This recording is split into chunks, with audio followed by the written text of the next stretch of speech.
Hey YouTube. Hey Brian. Hey, How you doing? I'm good. Good. Glad to hear it. Want to kick this thing off? Yeah, sure. All right, Let's. everyone. Thanks for being here live. If you're watching later, thanks for catching up afterwards. Hello and welcome to Python Bytes, where we deliver Python news and headlines directly to your earbuds. This is episode 306, recorded October 18th, 2022. I'm Michael Kennedy. And I'm Brian Ucken. And very exciting to have a whole bunch of things to share this week. Also, I want to say thank you to Microsoft for Startups for sponsoring yet another episode, this one. Brian, we've had a very long, dry summer here in Oregon, and I was afraid that we would have like terrible fires and it'd be all smoky and all sorts of badness. And there have been plenty of fires in the West, but not really around here for us this summer. We kind of dodged the bullet until like today. It's like the forecast is literally smoke, go inside. Yeah. That we dodged it, but sadly, no. So I think it's affecting my voice a little bit. So apologies for that. We'll put that filter on you and we'll make you sound like someone else and you'll be fine. Yeah. Yeah, it's also affecting me. So who knows?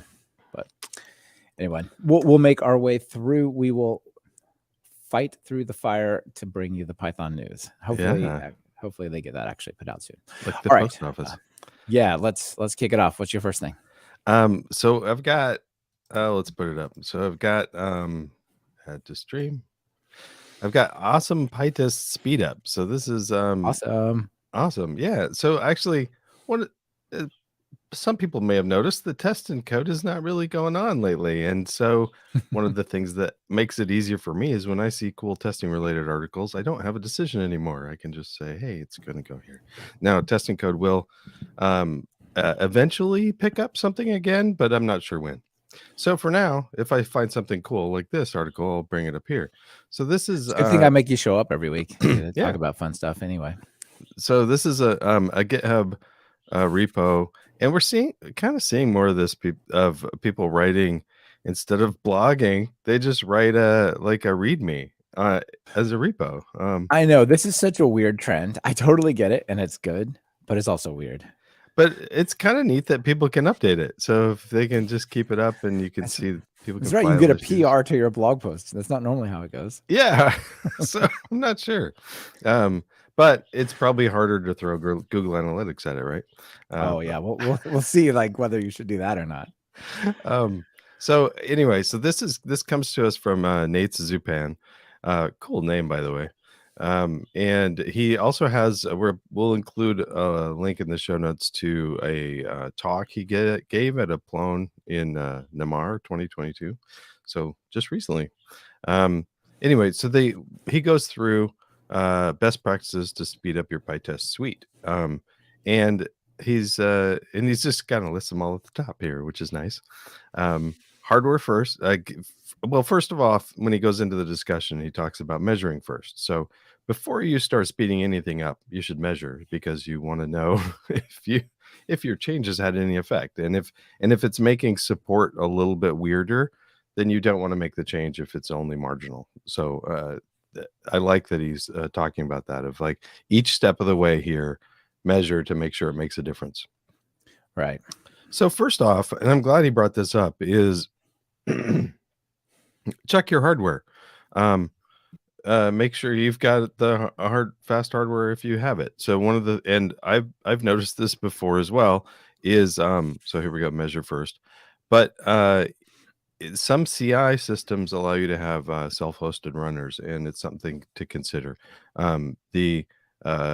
Whether your CI is in the cloud or you've got virtual machine, like a server with some virtual machines around to be able to run your test runners, they're not going to be as fast as physical hardware if you've got some hardware lying around that you can use. So that's something to consider, to throw hardware at it. And then test collection time. Some of the problems with the speed of PyTest is using, if you run it from the top level directory of a project and you've got tons of documentation and tons of source code, it's going to look everywhere. So don't let it look in those places. So there's ways to turn that off. So with no recursors and giving it the the directory. I also wanted to point out, he didn't talk about this in the article, but I want to point out that something to use is, it went away, test paths. So use test paths to say specifically, so the no recursor says essentially avoid these directories, but test paths pretty much says this is where the tests are. Look here. So those are good. Nice. Yeah, I've done that before on some projects, like on the Talk Python training website, where there's got a ton of text files and things laying around, and I've done certain things like that to exclude, pytest and pycharm and other different things to look there in those places where like there's no code, but there's a ton of stuff here, and you're going to go hunting through it. Yeah. So like I really sped up the startup time for a pyramid scanning for files that have route definitions in them, right? For URL endpoints, because it would look through everything. Apparently, doesn't matter. At least looking for files through directories with tons of stuff, and this like it makes a big difference if you have a large project for sure. Yeah, it's significant. So it was something to think about. And documentation too. You don't, unless you're really Yeah, testing your exactly. documentation, you don't need to look for there. So hardware fast, make collection fast. This one is something I haven't used before, but I'll play with it. Python don't write bytecode, a environmental flag. I guess it comments that it might not make a big difference for you, but it might. So, I don't know. So Python writes the bytecode normally, and maybe it'd be faster if you didn't do that during tests. Might as well try. Yeah. There's a way to disable pytest plugins let's just go built-in pytest plugins. You can say no, like no nos or no doc test if you're running those. I haven't noticed that it speeds it up a lot, but it's something to try. And then a subset of tests. So this is especially important if you're in a TDD style, and one of the things that I think some people forget is if you've got your tests organized well, you should be able to run a subset anyway, because you've got like the feature you're working on is in a subdirectory of everything else, and just run those when you're working on that feature, and then you don't run the whole suite.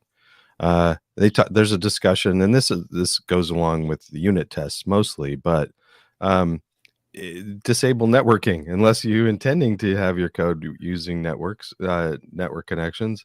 You can disable that for a set of tests or the whole suite. And then also disk access, trying to limit that, and he includes a couple ways to ensure those. And then a really good discussion, fairly chunky discussion on database access and optimization to databases, including discussion around rollback, and there was something else that I hadn't seen before. Let me see if I can remember. Yeah, there's some interesting things. I know you've spoken about it in your PyTest course about using fixtures for like setup of those common type things, right? So one of the things I'm not familiar with is truncate. Have you used the database truncate before? No. So apparently that it allows you to set the whole database up, but delete all the stuff out of it, like to empty the tables. Okay. And that, I mean, if a big chunk of the work of setting up data is getting all the tables correct, then truncate might be a good way to clean them all out and then refill them if you need to. But also, like you said, paying attention to fixtures, it's really good. And then the last thing he brings up is just run them in parallel. By default, pytest runs single, each test one at a time. And if you've got a code base that you're testing that can allow, like you're not testing a hardware resource or something, that you can allow parallel, to go ahead and turn those on. Turn on use xdist and or something else and run them in parallel. So really good list, and I'm glad he put it together. Also, very entertaining talk. So give his talk a look. So. Yeah, absolutely. Brandon out in the audience says, people at work have been trying to convince me that tests should live next to the file they are testing rather than in a test directory. I create a test directory that mirrors my app folder structure with my tests in there. Any opinions? I don't like that, but neither do I, honestly.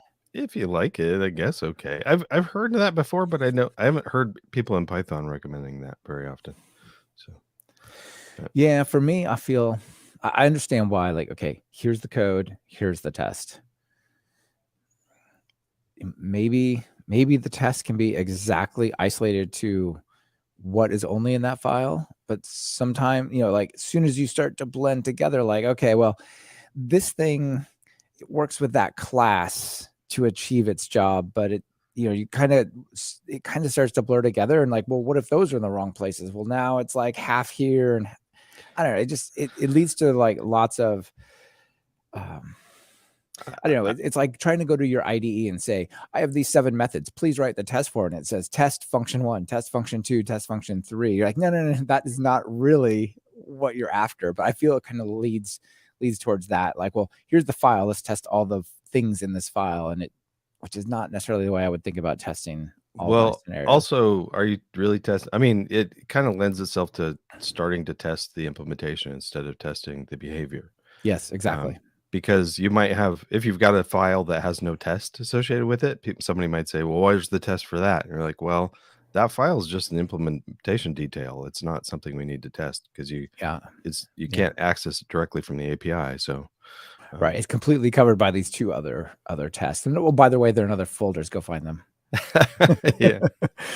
Also, the stuff you're speaking about here by like making collection fast and such also is a little bit tricky. Potentially sharing fixtures might be a little more tricky that way. I don't know. My vote is to not mix it all together. Plus, do you want to ship your test code with your product? Maybe you do, but often you don't. It makes it harder if they're all woven together. That's true. Yeah. So anyway, that's the same thing. Also, Henry Schreiner out there kind of says, I don't like distributing tests in wheels, only SDS. So like a test folder as well. Yeah. I'm with you. I think, Brandon, the vote here is test folder, but that's just us. Yeah. Awesome. All right. Well, this is a good find. You want to hear my first one? This is a bit of a journey. It's a bit of a journey. So let's start here. So I have a perfectly fine laptop that I can take places if I need to for work. Take it to the coffee shop to work. If I'm going on like a 2-week vacation, it's definitely coming with me. Right? It's even if my intent is to completely disconnect, I still have to answer super urgent emails. If the website goes down, any of the many websites I seem to be babysitting these days, like I've got to work on it. Like there could be urgent stuff, right? So I take it with me. But I'm on this mission to do that less, right? Because I have a 16-inch MacBook Pro. It's pretty heavy. It's pretty expensive. I don't necessarily want to like take it camping with me. But what if something goes wrong, Brian? What if I got to fix it? Do I really want to drive the 4 hours back because I got a message that like, the website's down and everyone's upset, can't do their courses or they can't get the podcast?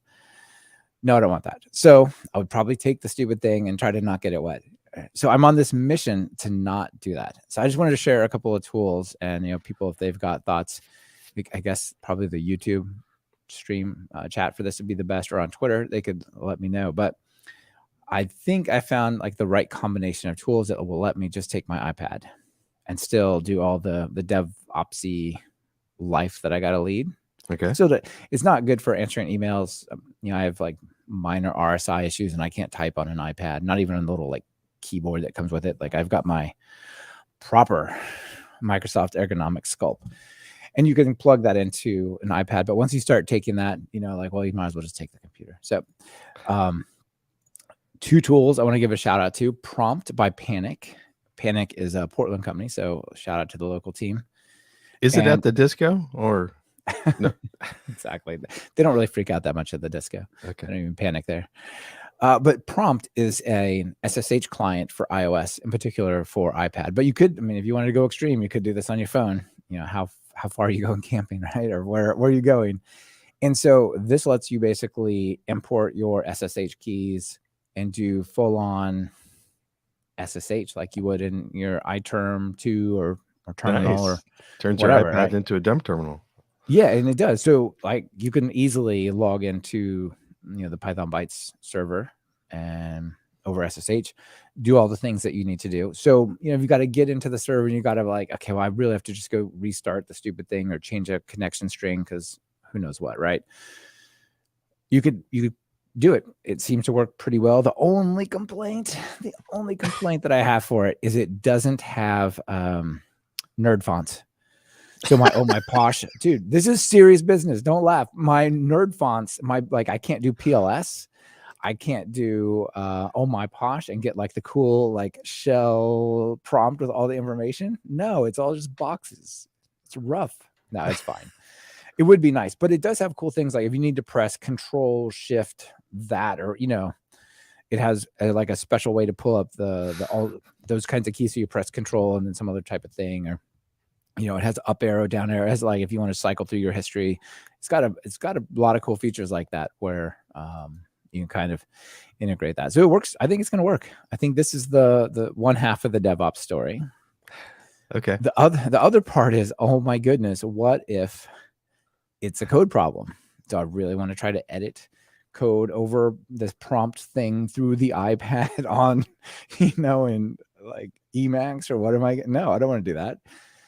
So the other half is GitHub, in particular, the VS Code integration into GitHub. So if you remember, like here, I have pulled up on the screen, just with any public repo or your own private ones. This is my Jinja partial thing for like basically integrating HTMX with Flask.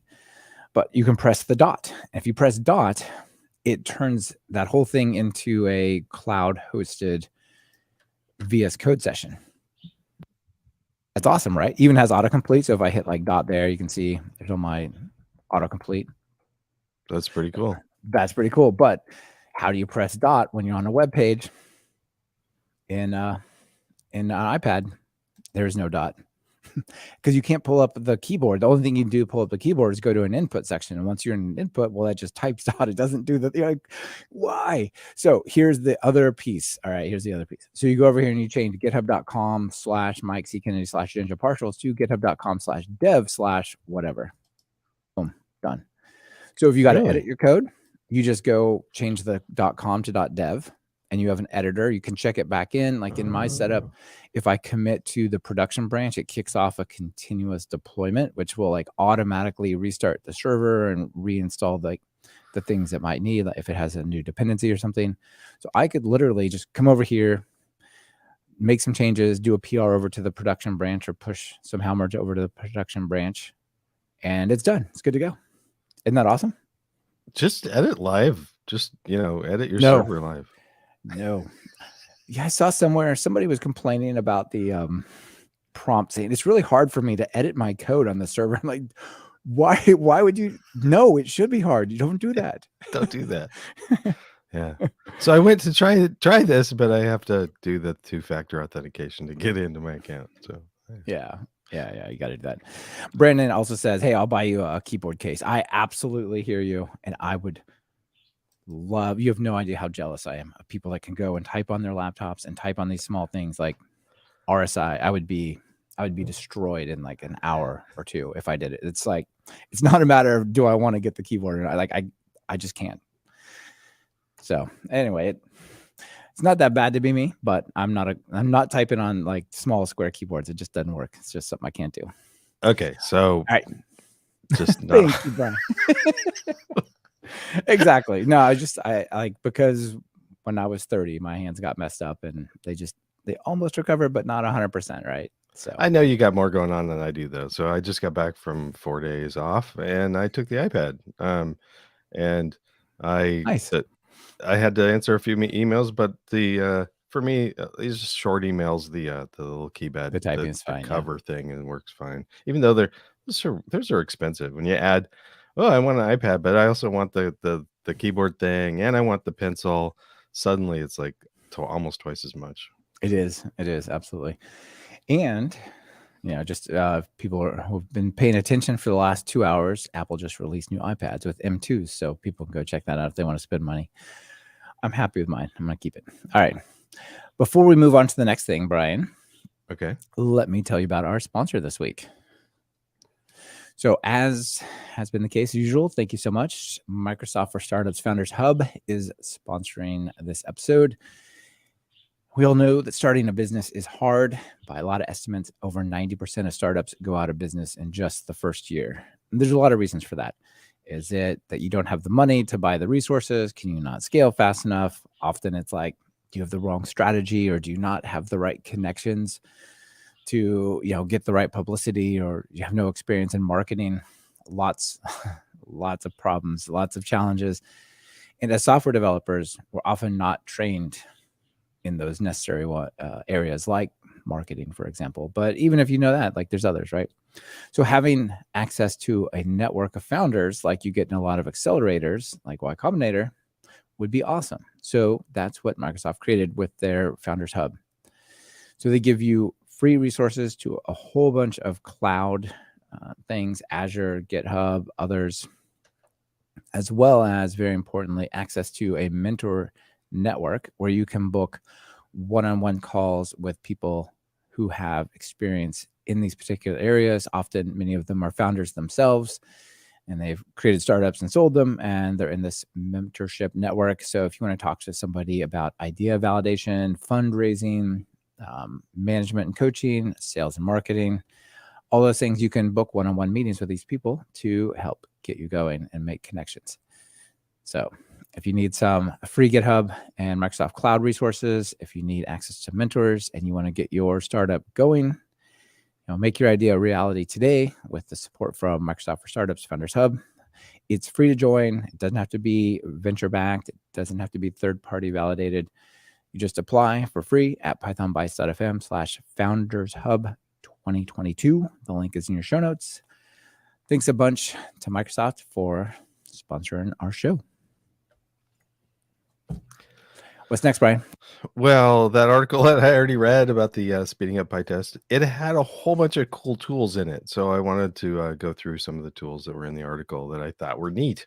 One of them for profiling and timing was a thing called Hyperfine. And this is I don't think it's a Python thing, but for Macs, you had to brew install it. But one of the things it does is you can give it like two things, and it runs both of them, and it can run it multiple times, and then give you statistics comparing them. So it's a really good comparison tool to, like if you're testing your test suite to see how long it runs. May as well run it a couple times and see. But and for people who didn't see yet the example from that first article you covered, a lot of those were CLI flags, right? Like dash no's for disabling the plugin and so on. So you could have two commands on the command line where you like basically change the command line arguments to determine those kind of things, right? Yeah, exactly. So run it a couple times and run the test suite a couple times each, and just to see if I add these no flags or this other flag, or with the environmental variable. Actually, I don't know how you could do that in there. You can set environmental variables in command line, maybe. Yeah, I'm sure that you can somehow. Yeah. Inline an export statement or something. Who knows? Well, at the very least, you can run the same command twice. You can run it, set the environmental variable, and then run it again to see if it makes a difference. So yeah. So there's that. That was neat. I don't know why I've got the API reference in here. Oh, the thing I wanted to talk about was durations. So let me find that. I think I lost it. But we did talk about duration. Durations. Oh well. Here it is. So durations, if you give it a number, it like durations 10, PyTest will give you like the 10 slowest tests and tell you how slow they are. But you can, if you don't give it anything, it just does all of it. But the other thing that's been fairly recent, it wasn't there when I started using PyTest, is durations min. So you can give it when you give it durations with blank or n0, it times everything, but that might be overwhelming. So you can give it a minimum duration in seconds to only time the tests that are all over a second or something like that. Right. If it's really if it's 25 milliseconds, like, just I don't want to see it. Don't bother. Yeah, I'm not gonna spend time trying to speed that up, but yeah. Yeah. Another cool thing brought up was a Pi instrument, which is a way to. It's a very pretty way to look at the times that you're spending on different things. It's not just for testing, but you could use it for other stuff. But apparently, in the user guide there is specifically how to profile your tests with pytest using Pi instrument. So that's a cool bit of documentation. This doesn't actually look obvious. So maybe I'm looking at this wrong, but I'm glad they wrote this up. So this is kind of cool. Basically profiling your oh, interesting. And you do it as a fixture. Yeah. And so you create the profiler, you start the profiler, then you yield nothing, which triggers the test to run, and then you stop the profiler and do the output. That's really cool. Yeah, pretty cool way to do that. So profiling each test. Yeah. Yeah. It's a bit mind-bending on the coroutines. So it's kind of cool. They're using it as a fixture because if you had the fixture set up as it's set up by default as a function, so it'll go around every function. But if you set it up as a module, you could just find the slow test modules in your system, which might be a easier way to speed things up for looking. Anyway, right. I was thrilled that my little pytest skip slow plugin that I developed as part of it. I didn't even come up with the ideas for the code, but that came out of the pytest documentation. But it wasn't a plugin yet. But I developed this plugin during writing the second edition of the book, and it showed up in his article, which is cool. More interesting is pytest socket, which is a plugin that can turn off. It just turns off Python socket calls, and then it raises a particular exception. So it doesn't, like, if you just install it, it doesn't turn things off. You have to pass in a disable socket to your test suite, and then it turns off accessing the external world. So this is a kind of a cool way to easily find out which tests are failing because your network is not connected. So then go figure out if you want to say definitely don't talk to the network or don't talk to the database, turn off the network and see what happens. Yeah, and then you can, but even if you did want part of your test suite to access the network, you could test it to make sure that there aren't other parts of your test suite that are accessing it when they shouldn't. So that'd be a cool debugging tool. And then file system stuff too. There's PyFake FS, fake file system, that you can mock file system. So even things that you want to write, you don't actually have to have the files left around. You can leave them around just long enough to test them. So you can use this. That's perfect. And then the last thing I thought was cool was there's a thing called Blue Racer that you can attach to a GitHub CI to check in merges. So if somebody merges something, you can test it. You can check to see if they've terribly slowed down your test suite. So it kind of reports that. It doesn't. I don't think it fails on slower tests, but it just sort of reports reports what's going on. So yeah, it gives you a little report of like what happened on the branch and if the test suite slowed down. So good things to know. Yeah, that's a cool project, Blue Racer. Nice. Okay. And it's automatic, which is lovely. Yeah. So nice. All right. Well, I've got one more item for us as well, Brian. Yay. So we talked a little bit you talked about Pi Upgrade, the last show, I think it was. Yeah. And we talked about some of these other ones. So I'm going to give a shout out to Refurb. Very active project, last updated 2 days ago. 1,600 stars. And the idea is basically you can point this at your code and it'll just say, here are the things that are making it seem like the old way of doing things. You should try doing it the newer way. So for example, here's something, it's asking if the file name is in a list, right? One of the ways you can see if file name equals X or file name equals Y or file name equals Z, you can say if file name in X, comma Y or comma Z, right? And that's a more concise and often considered more Pythonic way. But do you need a whole list allocated just to ask that question? What about a tuple? And here we have a with open file name as F, then contents f.read. And then we have the split lines and so on. And so, well, if you're using pathlib, just say path.read text. You don't need the context manager. You don't need 2 lines. Just do it all in one. And so on this simple little bit of code here, they just run refurb against this example Python file, and it'll say use tuple XYZ instead of list XYZ for that in case. And then what I really like about it is it finds like exactly the pattern that you're doing. So it says you're using with open something as f, then value equals f.read, use, value equals path of x dot read text, one line. It gives you like it doesn't say you should use path read text. It gives you in the syntax of here's the multiple lines you did, do this instead. Nice, right? I don't think I've ever used read text, so I learned something new. I hadn't either, but you know what I do now? It also says you can replace x starts with y or starts with z with starts with x, or y comma z as a tuple, and that'll actually test either of them. Yeah, one or the other. Okay. It says instead of printing with an empty string, there's no reason to allocate an empty string. Just call print blank. That does the same effect. And just there's a whole bunch of things like that are really nice here. And yeah, just you can ask it to explain. You're like, dude, what's going on here? You told me to do 1, 2, 3. What's the motivation? And you'll get kind of like a help text. Here's the bad version. Here's the good version. Here's why you might consider that. So, for example, given a string, don't cast it again to a string. Just use it. Maybe more important is you can ignore errors. So you can just do a -- ignore a number. There's one, which I'll show you in a second, which I've started adopting that for when I use it. Or you can put a # no QA and put a particular warning to be disabled, or you can just say, no, just leave this line alone. Like, I just don't want to hear it.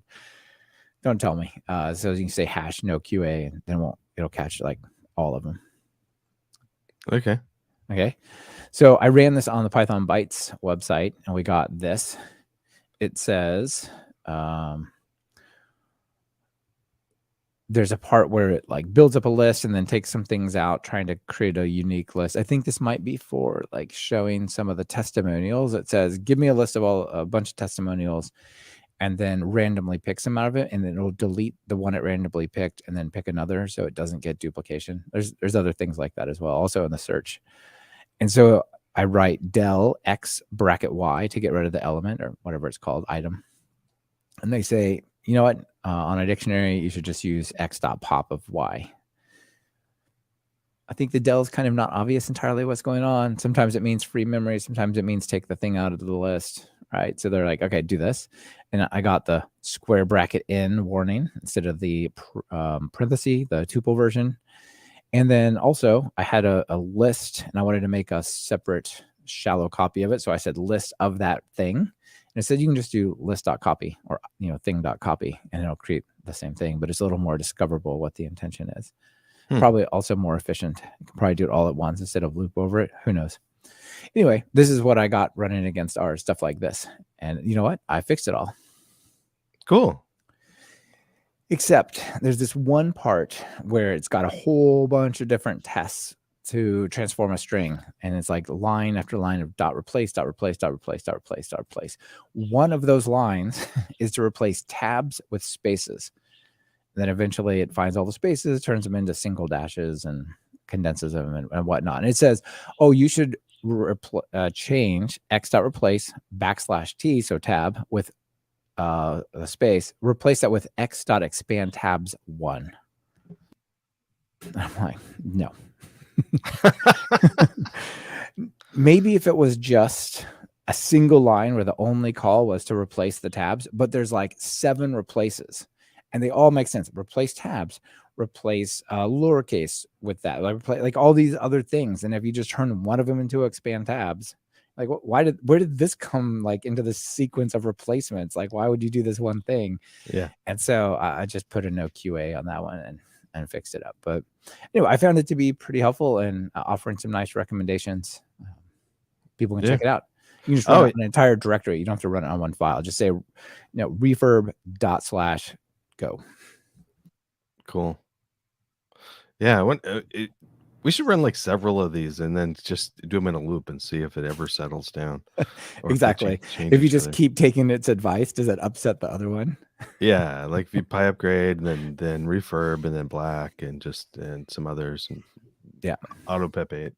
See, Yeah. just see. Yeah. The goal of this one is to modernize Python code bases. If we had Python 2 code, I suspect it would go bonkers, but we don't, so it's okay. But one of the cool thing you mentioned you weren't going to do the expand tabs, but I didn't know about the expand tabs. So Yeah. the tools like this also just like teach you stuff that you Yeah, like may that not have read known text about the versus language. a Yeah, context manager and all sorts of stuff. Yeah. yeah. Yeah. So the expand tabs, where was it? It was over here. The expand tabs of one, that means replace the tab with one space. So if you wanted like 4 spaces for every tab, you would just say expand tabs 4. Which is probably be correct, right? I Yeah, mean, of course. Of course it is. Of course yeah. it is. So, All right. Well, that's it for all of our items. You got anything else you want to throw out there?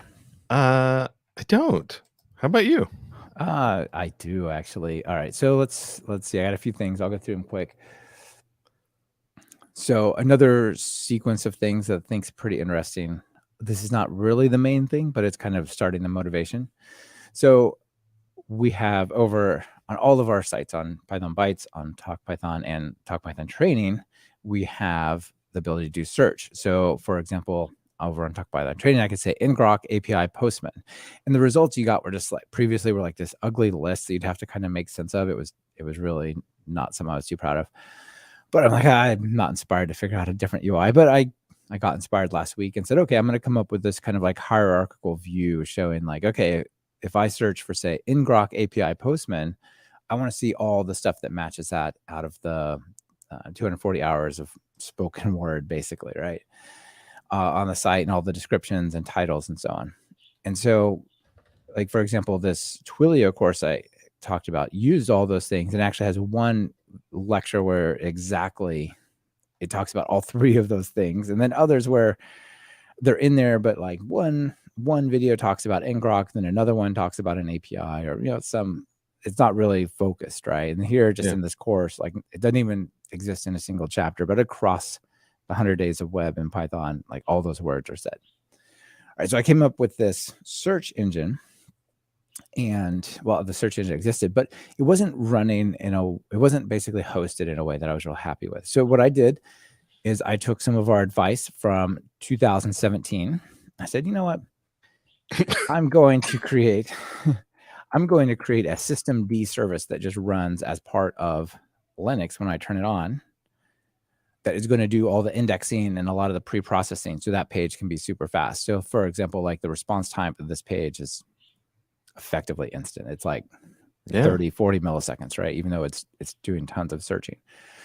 So I'm going to run this Python series of scripts in the little app as a systemd service, which is excellent. And so we talked about how you can do that. And, if you look, here's an example. Basically, you just create a systemd.service file and you say like Python space your file with the arguments, and you can set it and it'll just auto start and be managed by, system control, which is awesome. So that's all neat.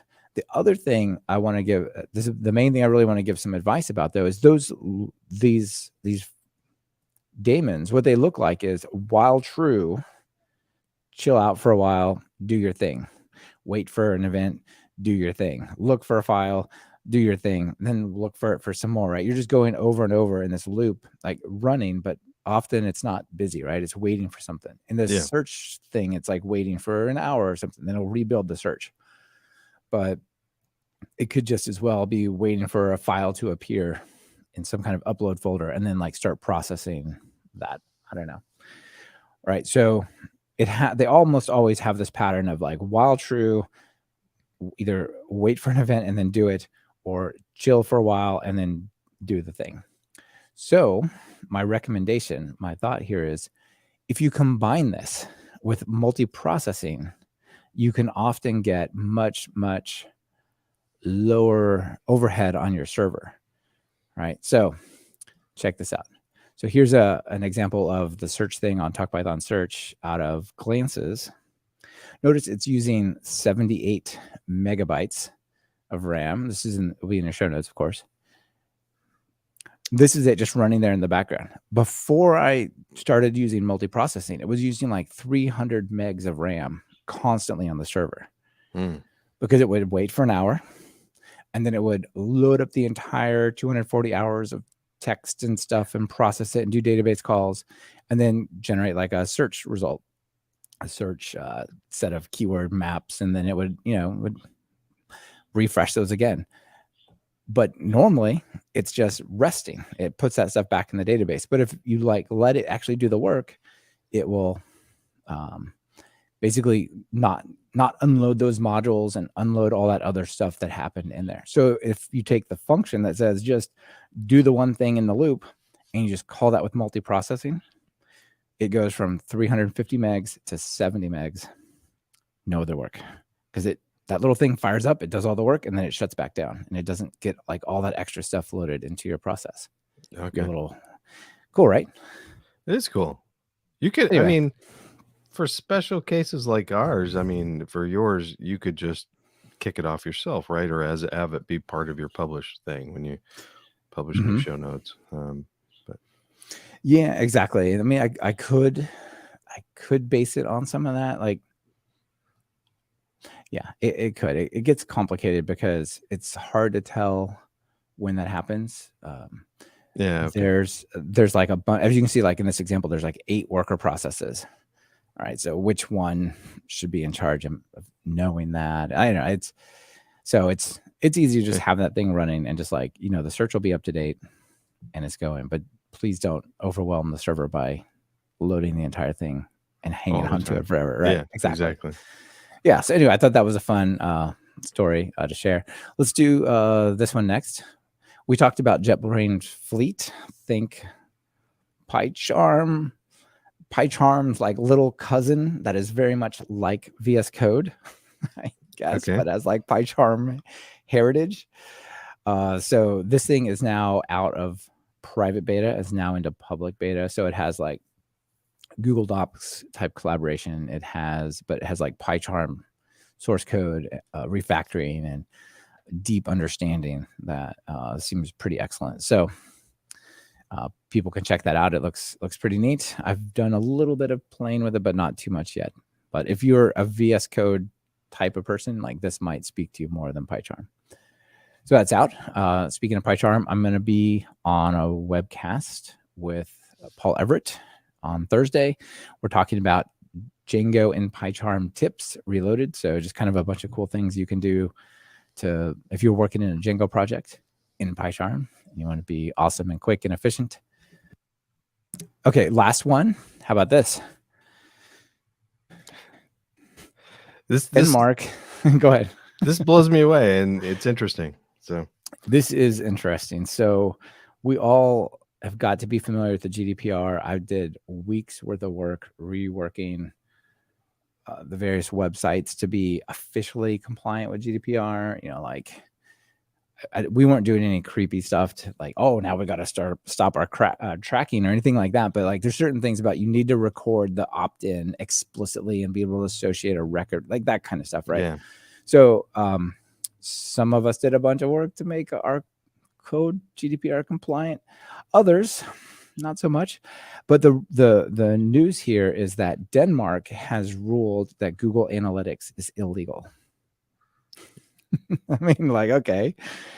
And illegal in the sense that the Google Analytics violates the GDPR and basically can't be used. I believe France and 2 other countries whose name I'm forgetting have also decided that as well. And yeah, more or less, a significant number of European countries are deciding that Google Analytics just can't be used if you are going to be following the GDPR, which I think most companies in the West, at least, need to follow. Yeah. So I'm glad when my early days of web stuff, I was using Google Analytics. Of course, a lot of people do. and it's free. They like give you all this information free. Why not? Why are they giving? Oh, it's not Wait a that. minute. Wait a second. They're using you and your website to help collect data on everybody that uses your website. Yeah, it seems like such a good trade-off, but yeah, I mean, you're basically giving like every single action on your website, giving that information about your users, every one of their actions over to Google, which seems like a little, I could see why that would be looked down upon from a GDPR perspective, no doubt. Yeah. Just by the way, also on that, if you look over on Python Bytes.fm,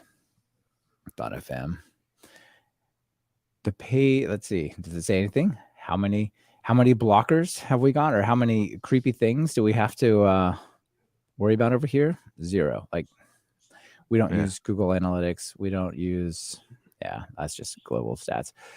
But we don't use Google Analytics or any other form of client-side analytics whatsoever. So I'm pretty happy about that, actually. But check out the video by Steve Gibson. It's an excerpt of a different podcast, but I think it's worth covering. It's pretty interesting. Yeah, it's something to watch at least. Yeah. So. Yeah, Ikavu points out in the audience, like, how can you enforce something like that? That is Google Analytics being not allowed. It's embedded in so many sites everywhere. Sometimes you don't even manage it. You just enter an analytics ID. Yeah, it's honestly a serious problem. Like, for example, on our Python Bytes website, if you go to one of the newer episodes, they all have a nice little picture. That picture is from the YouTube thumbnail. Like, it literally pulls it straight from YouTube. The first thing I tried to do, Brian, was I said, well, here's the image that YouTube uses for the poster on the video. So I'll just put a little image where the source is youtube.com/video poster, whatever the heck the URL is. Yeah. Even for that, Google started putting tracking cookies on all of our visitors. Like, come on, Google, it's just an image. No. Tracking pixels. Yeah. Yeah. And so, or cookies, right? So what I had to end up doing is the website on the server side looks at the URL, downloads the images, puts it in MongoDB. And when a visitor comes, we serve it directly out of MongoDB with no cookies. Like, it is not trivial to avoid getting that kind of stuff in there, because even when you try not to, it shows up a lot of times, like Ikavu mentioned. Yeah. The way it gets enforced, somebody says, here's a big website, they're violating the GDPR. We're going to I'm going to report them, basically, is what happens, I think. Yeah. But I think for small fish like me or something, it's just, if a country says don't do that, maybe I won't, because they might have good reasons. So yeah, I mean, if you're a business, you got to worry a lot more. I don't think any individual will ever get in trouble for that, but it's also, I mean, think about how much you're exposing everybody's information, and that you can't know before you go to a website whether that's going to happen. It's already happened once you get there. So I guess, see our previous conversation about ad blockers, NextDNS. Do we hate creators? No. Do we hate this kind of stuff? Yes. Yeah. Anyway, also information is interesting. So, but just pay attention to what you have, because you don't need Google Analytics to just find out which pages are viewed most. Absolutely. Things like that. You can use other ways. So, yep. All right. Well, that's a bunch of extras, but there they are. That's so serious, though. Do we have something funny? We do. Okay. This is very much, I picked this one for you, Brian. Okay. So this has to do with testing. Tell me what's in this picture here. Describe for our listeners. I love this picture. This is great. So it says all unit tests passing, and it is a completely shattered sink. They're the only thing left of the sink is the faucet is still attached to some porcelain.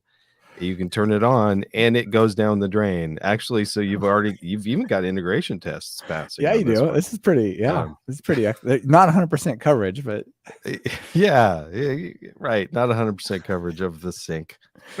Yeah, there's this sink and it's completely smashed. There's just a little tiny chunk fragment of it left, but it's got the drain and the faucet is still pouring into it. Unit test pass. I love it. Yeah, you might even cut yourself if you tried to wash your hands in this, but but funny. You might. You might. Well, it's good. Fun as always. Thanks for being here. Thank you. Yeah. See you later. Thank you, everyone, for listening. Bye.